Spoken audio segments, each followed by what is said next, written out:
अगर ये वीडियो पसंद आती है तो वीडियो को लाइक करें, शेयर करें और चैनल को सब्सक्राइब करना न भूलें। तो साहब देखिए, बुद्धि के दो तरीके के सिद्धांत हैं। एक है कारक सिद्धांत, फैक्टर थ्योरी, जो ये कहती है कि बुद्धि में कितने फैक्टर या कितनी योग्यताएं होती हैं, और दूसरी तरफ है सूचना प्रकर्मण सिद्धांत, यानी बुद्धि हमारी कैसे किसी इंफॉर्मेशन पर प्रोसेस करती है। तो इसमें सबसे पहला सिद्धांत आता है यूनिफैक्टर थ्योरी, जिसको हम राजतंत्रात्मक सिद्धांत, मोनार्की सिद्धांत भी कहते हैं। 1911 में इसे कौन लेकर आया? तो कहेंगे अल्फ्रेड बिने लेकर आए। उन्होंने कहा कि भैया बुद्धि में केवल एक योग्यता होती है, एक तत्व। लोगों ने इनकी बड़ी बेइज्जती मारी कि अगर बुद्धि में एक ही योग्यता होती तो हम या तो हर फील्ड में सफल होते या हर फील्ड में असफल होते, यानी बुद्धि में केवल एक योग्यता, एक फैक्टर तो नहीं होता। ठीक सा। ऐसे ही एक और सिद्धांत था जो 1904 में आ चुका था, स्पीयरमैन जिसे लेकर आए थे, टू फैक्टर थ्योरी, कि बुद्धि में दो कारक, दो योग्यताएं होती हैं। लोगों ने पूछा बताइए कौन सी दो योग्यता? तो बोले एक होती है सामान्य योग्यता, एक होती है एस फैक्टर यानी विशेष योग्यता। सामान्य योग्यता या जी फैक्टर का मतलब है कि भाई हमारे दिन प्रतिदिन के काम करने में हमारी बुद्धि काम कर रही है, क्या हमारी योग्यताएं हैं। जैसे झाड़ू पोंछा लगाना, क्या हमारी बुद्धि काम कर रही है, क्या हमारी योग्यताएं हैं। जैसे झाड़ू पोंछा लगाना, कूलर में पानी भरना, फ्रिज की ठंडी बोतलें भरना। तो ये जी फैक्टर है, ये जन्मजात है कि हम दिन प्रतिदिन के कामों को कैसे करते हैं, और जिसका जी फैक्टर स्ट्रांग होगा वो उतना ही ज्यादा सफल होगा। एस फैक्टर का मतलब हमारी कुछ विशेष योग्यताएं होती हैं जो हम इस दुनिया में आने के बाद सीखते हैं, यानी अर्जित करते हैं। जैसे किसी ने बहुत प्रैक्टिस करके क्रिकेट खेलना सीखा, किसी ने बहुत प्रैक्टिस करके बहुत बढ़िया खाना बनाना सीखा। तो ये हमारे जीवन के विशेष कामों से संबंधित होती हैं। हर व्यक्ति का स्पेशल फैक्टर, हर व्यक्ति की स्पेशल योग्यता अलग अलग होती है और बदलती रहती है। ट्रेनिंग जितनी आप लेंगे, अभ्यास करेंगे, उतना बेहतर। जैसे आप देखिए सचिन तेंदुलकर क्रिकेट के भगवान कहे जाते हैं। ट्रेनिंग और अभ्यास से स्पेशल फैक्टर इनका अलग है। कपिल शर्मा का स्पेशल फैक्टर कॉमेडी है, लेकिन दोनों ही जी फैक्टर प्रॉपर होगा तो अपने सामान्य जीवन को भी अच्छे से जी पाएंगे। आ जाइए, फिर आया थ्री फैक्टर थ्योरी। तो स्पीयरमैन साहब ने खुद ही अपने सिद्धांत का खंडन किया और कहा नहीं नहीं, बुद्धि में दो फैक्टर नहीं, तीन फैक्टर होते हैं। एक तो जी फैक्टर यानी साधारण योग्यता, दूसरा एस फैक्टर यानी विशेष योग्यता, और इन दोनों के बीच में एक स्मॉल जी फैक्टर यानी ग्रुप योग्यता, जो कि हमारे जनरल फैक्टर से बड़ी होती है और स्पेशल फैक्टर से नीचे होती है। किसने? स्पीयरमैन ने ही इसे 1911 में दे दिया। फिर आता है एक ऐसा आदमी जिसने कहा बुद्धि में बहुत सारे कारक होते हैं, बहुत सारे तत्व होते हैं, बहुत सारी योग्यताएं होती हैं। उनके सिद्धांत को हम कहते हैं मल्टी फैक्टर, बहुतत्व, बालू, परमाणु या रेत का सिद्धांत। EL Thorndike 1913। इन्होंने कहा जैसे हम अगर रेत उठाते हैं तो उसमें बहुत सारे बालू के कण होते हैं, ऐसे ही हमारी बुद्धि में बहुत सारे फैक्टर यानी बहुत सारी योग्यताएं हैं। लोगों ने कहा ऐसे कैसे हो सकता है? बोले जैसे हम अपना घर बनाने जाते हैं तो कितनी सारी ईंटें लगाते हैं, वो ईंटें आपस में एक दूसरे से नहीं जुड़ी, लेकिन फिर भी एक साथ रखने की वजह से वो एक घर का निर्माण करती है। ऐसे ही हमारी बुद्धि में बहुत सारे फैक्टर हैं। ठीक सा, क्लियर हो गया। और इन्होंने कहा जी फैक्टर जैसा कोई फैक्टर नहीं होता। ठीक सा। फिर क्या हुआ? ये सिद्धांत भी खत्म हो गया, क्योंकि इन्होंने कहा बहुत सारी योग्यताएं, लेकिन बता ही नहीं पाए कौन कौन सी योग्यता। तो एक भैया आते हैं, भैया का नाम है धक्का भैया। थर्स्ट का मतलब एक तरीके से प्रेशर। तो थर्स्टन भैया लेकर आए ग्रुप फैक्टर थ्योरी। जब आप ग्रुप में धक्का मारोगे तो क्या होगा? तो वो धक्का लगेगा साहब, सामने वाला गिरेगा। तो थर्स्टन के सिद्धांत का नाम है समूह कारक सिद्धांत, ग्रुप फैक्टर थ्योरी। इन्होंने कहा बुद्धि में, हर व्यक्ति की बुद्धि में कुछ योग्यताओं का, कुछ फैक्टर्स का समूह होता है। लोगों ने कहा बताइए कितनी योग्यताएं? तो इन्होंने कहा हर व्यक्ति के दिमाग में 7 तरीके की प्राइमरी मेंटल एबिलिटीज होती हैं। क्या कहा? हर व्यक्ति के दिमाग में 7 तरीके की प्राइमरी मेंटल एबिलिटीज, प्राथमिक मानसिक योग्यताएं होती हैं हर व्यक्ति के जीवन में। तो लोगों ने कहा बताइए वो 7 कौन सी है? तो मेरे साथ कोड याद करेंगे, SNVWMRP। एमआरपी तो हम सबको याद हो जाता है, SNVWMRP। एस का मतलब स्पैटिकल योग्यता, दृश्य स्थानिक योग्यता, जिसका यूज करके हम जिस जगह पे जाते हैं उसका नक्शा हमारे दिमाग में बन जाता है, हम रास्ते नहीं भूलते। एन का मतलब क्या है? नंबर से रिलेटेड योग्यता। हम सबको, कोई पढ़ा लिखा नहीं भी होगा तो उसको पता है कि 10 का नोट कैसा दिखता है, 100 का नोट कैसा दिखता है।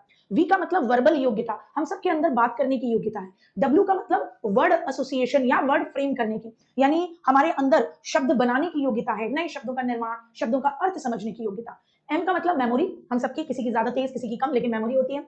आर का मतलब जिसमें हम कहेंगे रीजनिंग, तर्क, हर व्यक्ति के अंदर तर्क करने की योग्यता होती है। कुछ घर के अंदर तर्क कर रहे हैं, कुछ घर के बाहर दुनिया में तर्क लगा रहे हैं। पी का मतलब परसेप्शन या परसेप्चुअलाइजेशन, कि हम किसी चीज को कैसे देखते हैं। ठीक सा। अच्छा, फिर ये सिद्धांत भी ज्यादा नहीं चला, तो एक भैया आए, उन्होंने दिया नमूना, सैंपल या प्रतिदर्श सिद्धांत। अब आता है नमूना, प्रतिदर्श या सैंपलिंग थ्योरी। किसने दी? थॉमसन ने दी। थॉमसन ने कहा कि भैया हमारे अंदर बहुत सारी योग्यताएं होती हैं और नई योग्यताएं बनती रहती हैं। लोगों ने कहा कैसे? बोले हमारे जो भी पुराने अनुभव होंगे हम उनका यूज करके जब भी कोई नई प्रॉब्लम आती है सब में से प्रीवियस अपने अनुभव में से प्रीवियस नॉलेज में से थोड़ा थोड़ा सैंपल ले लेते हैं, थोड़ा थोड़ा नमूना लेके एक नया नमूना बना देते हैं। याद कैसे रखेंगे कि थॉमस का सन, थॉमस का बेटा अपने पापा का सैंपल है, अपने पापा का नमूना है। ठीक साहब, क्लियर हुआ? आ जाइए। सर्दी खांसी घर घर की कहानी, लेकिन इस तरल और ठोस बुद्धि कौन लेकर आए? R B Cattell. इसका मतलब ये नहीं है कि बुद्धि लिक्विड फॉर्म में है और बुद्धि सॉलिड है। इनके तरल और ठोस बुद्धि के मौजक में ये था कि तरल बुद्धि तर्क पर आधारित होती है, जन्मजात होती है, यानी ये उम्र बढ़ने के साथ साथ क्या हो जाएगी? मंद होती जाएगी। ये तर्क पर आधारित है, जन्मजात है कि हम सामान्य तौर पर किसी चीज में कैसे रीजनिंग करते हैं। ठोस बुद्धि, जैसे आप इस वीडियो को जितनी बार देखेंगे ये पूरे सिद्धांत आपको 20 मिनट के अंदर सारे याद हो जाएंगे, जिनको बच्चे 2-2 3-3 दिन याद करते हैं। तो ठोस बुद्धि जो हम अर्जित करते हैं ट्रेनिंग लेकर, अभ्यास करके, बार बार चीजों को रिकॉल करते हैं, प्रशिक्षण करते हैं, तो हमारी ये बुद्धि बढ़ती जाती है, ठोस बुद्धि। याद कैसे रखेंगे? त से तरल, त से तर्क पर, ठोस बुद्धि। ठोस कोई भी चीज हमारे दिमाग में सॉलिड कब बैठती है? जब हम प्रैक्टिस करें, अभ्यास करें। फिर उसके बाद आते हैं बुद्धि का 3D मॉडल, त्रिआयामी, जिसको आप त्रिविमीय या बुद्धि संरचना सिद्धांत या प्रज्ञा संरचना मॉडल भी कहते हैं, कि बुद्धि 3 डायमेंशन में बनी है। कौन? गिलफर्ड भैया, जेपी गिलफर्ड 1967। इन्होंने कहा बुद्धि के 3 डायमेंशन होते हैं। लोगों ने कहा भाई तुम तो गजब हो। तो इन्होंने कहा हमारे सामने जब भी कोई प्रॉब्लम आती है तो हमारा दिमाग उस पर कैसे काम करता है, ये पहला डायमेंशन है, मानसिक संक्रिया या ऑपरेशन। फिर जो प्रॉब्लम है वो किस रूप में हमारे सामने आई है, दृश्य में, श्रव्य में, सिंबल में, तो वो होता है कंटेंट या विषय वस्तु। फिर उस प्रॉब्लम पर सोचकर जो हम सोल्यूशन निकालते हैं उसे हम कहते हैं उत्पाद या परिणाम। तो लोगों ने इनसे पूछा कि आप बताइए ये 3 डायमेंशन में क्या क्या आता है। तो इन्होंने कहा इन 3 डायमेंशन में अलग अलग ब्लॉक्स आते हैं। जैसे जब कोई व्यक्ति मानसिक संक्रिया करता है, किसी प्रॉब्लम पर दिमाग लगाता है, सोचता है, तो पहले वो उस नॉलेज टॉपिक के बारे में ज्ञान प्राप्त करेगा, फिर उसे अपनी मेमोरी में धारण करेगा, फिर अगर वो मेमोरी में नहीं है तो उसको अपनी मेमोरी में लिखेगा, है ना, फिर उस पर क्या करेगा? कन्वर्जेंट थिंकिंग करेगा, अपसारी चिंतन, अभिसारी चिंतन करेगा, एक उत्तर देगा उसका, फिर इस पे और सोचकर अभिसारी चिंतन करेगा, डाइवर्जेंट थिंकिंग करेगा कि इसके और क्या उत्तर हो सकते हैं, फिर अंत में जो रिजल्ट आएगा उसका मूल्यांकन करेगा। विषय वस्तु, जो भी विषय वस्तु होगी, या तो वो फिगर में होगी, सिंबल में होगी, या सिमेंटिक सांकेतिक हो सकती है, या आपकी प्रैक्टिकल लाइफ से रिलेटेड व्यवहारिक हो सकती है, श्रव्य हो सकती है, दृश्य हो सकती है। फिर जो रिजल्ट निकलेगा वो यूनिट में निकल सकता है, क्लास में, वर्ग में, संबंध में निकल सकता है, एक सिस्टम में, एक ट्रांसफॉर्मेशन में, एक निहितार्थ में निकल सकता है। तो इस तरीके से हर तीनों डायमेंशन में कुछ ब्लॉक्स होते हैं। तो पहले ब्लॉक्स की संख्या 120 थी, बाद में 1971 में संशोधन होकर 150 और 1988 से 180 है। फिर एक और व्यक्ति आते हैं जिनका नाम था बर्ट और बर्नर। इन्होंने कहा बुद्धि का एक सीक्वेंस होता है कि पहले ये वाली बुद्धि आएगी फिर ये वाली बुद्धि आएगी। लोगों ने कहा ये अलग बात है। तो बर्ट और बर्नर ने पदानुक्रमिक या क्रमिक महत्व का सिद्धांत दिया, थ्योरी ऑफ हायरार्की। इन्होंने कहा कि भाई देखिए ऊपर होता है जी फैक्टर यानी जनरल फैक्टर, सामान्य योग्यता। इसको 2 भागों में बांटा, वीईडी और केएम। वीईडी का मतलब वर्बल और एजुकेशनल, केएम का मतलब काइनेटिक और मैकेनिकल, और सबसे एंड में रखा स्पेशल फैक्टर को। तो बर्ट और बर्नर ने कहा जी फैक्टर सामान्य योग्यता सबसे ऊपर, सबसे नीचे स्पेशल फैक्टर, और जी फैक्टर वीईडी और केएम में बढ़ता है, बाद में ये और भी चीजों में बढ़ सकता है। सूचना प्रसंस्करण सिद्धांत, जिसको हम सूचना का हमारा दिमाग काम कैसे करता है उसकी थ्योरी कहते हैं, जो कि किसने दी थी? स्टर्नबर्ग ने दी थी अपनी किताब का नाम क्या था? Beyond IQ. इन्होंने कहा हमारी बुद्धि 3 तरीके की है, घटकीय या विश्लेषणात्मक। इन्होंने कहा घटकीय या विश्लेषणात्मक का मतलब कि हम किसी भी प्रॉब्लम के घटक को, कंपोनेंट को कितना अच्छे से एनालाइज करते हैं, विश्लेषण करते हैं। अनुभवात्मक और सृजनात्मक, कि हम अपने प्रीवियस अनुभवों का यूज करके कितना क्रिएटिव सोल्यूशन निकालते हैं किसी भी प्रॉब्लम का। तीसरा सांदर्भिक या व्यवहारिक, कि हम अपने संदर्भ, अपने प्रैक्टिकल लाइफ से जुड़ी हुई चीजों को कितना अच्छे से सॉल्व कर पाते हैं। किसने कहा? स्टर्नबर्ग ने कहा। इनके सिद्धांत का नाम क्या रहेगा? सूचना संसाधन सिद्धांत यानी इंफॉर्मेशन प्रोसेसिंग थ्योरी। फिर आए कौन? हार्वर्ड गार्डनर भैया। इन्होंने कहा बुद्धि में कई योग्यताएं नहीं, बुद्धि ही कई तरीके की होती है।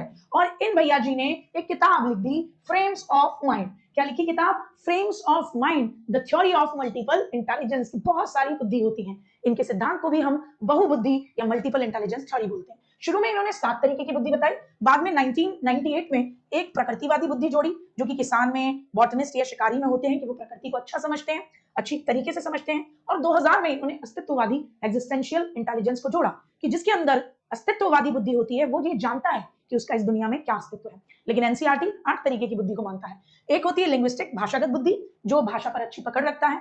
दूसरी विजुअल स्पेटियल, दृश्य स्थानिक, ये चीजों को ज्यादा बेहतर तरीके से देखता है। आपको वो मिट्टी का ढेर नजर आएगा, किसी को उसमें मूर्ति नजर आएगी, किसी को खाली एक क्या कहना चाहिए कैनवास नजर आएगा, और किसी को उसमें चित्रकार को उसमें चित्र नजर आएगा सुंदर सा। तो ये कैसे चीजों को देखते हैं, इनका देखने का नजरिया हमसे अलग होता है।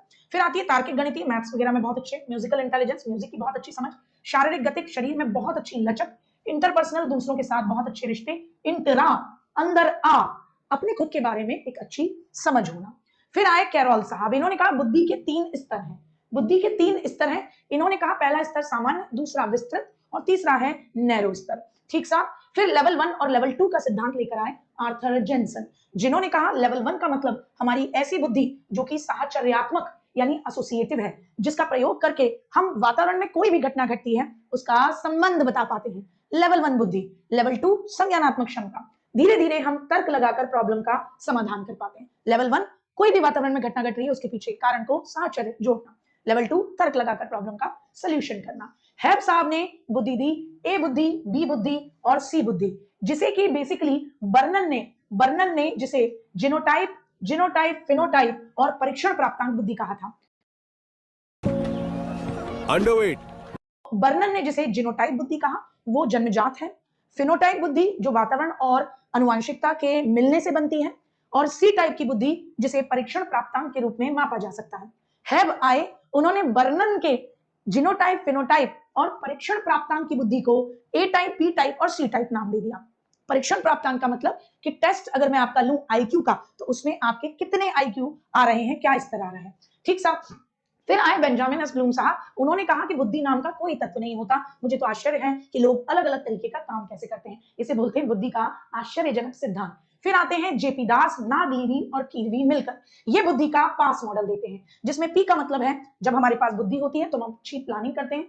ए का मतलब है जब हमारे पास बुद्धि होती है तो हमारी अटेंशन, चीजों पर फोकस बहुत अच्छा रहता है। एक एस का मतलब है जब हमारे पास बुद्धि होती है तो हम समकालिक, सिमिल्टेनियसली जो उस समय की चीजें हैं उन्हें अच्छे तरीके से डील कर पाते हैं। दूसरा, जब हमारे पास बुद्धि होती है तो हम आने वाली चीजों के सीक्वेंस को बता पाते हैं। ठीक सा। इसी तरीके से लास्ट बार इमोशनल इंटेलिजेंस की बात किसने की? इमोशनल इंटेलिजेंस की बात, संवेगात्मक बुद्धि की बात सबसे पहले जॉन मेयर और पीटर सेलेवी ने कही, लेकिन इनकी बात इतनी ज्यादा मार्केट में फैली नहीं। फिर कौन आए? डैनियल गोल्डमैन आए। उन्होंने 1995 में किताब लिखी कि इमोशनल इंटेलिजेंस क्या है और ये आईक्यू से भी ज्यादा इंपॉर्टेंट क्यों है। इनकी किताब मार्केट में फैल गई तो मोस्टली लोग डैनियल गोल्डमैन को ही केवल इमोशनल इंटेलिजेंस से जोड़ते हैं, बल्कि शुरुआत किसने की है? शुरुआत जॉन मेयर और पीटर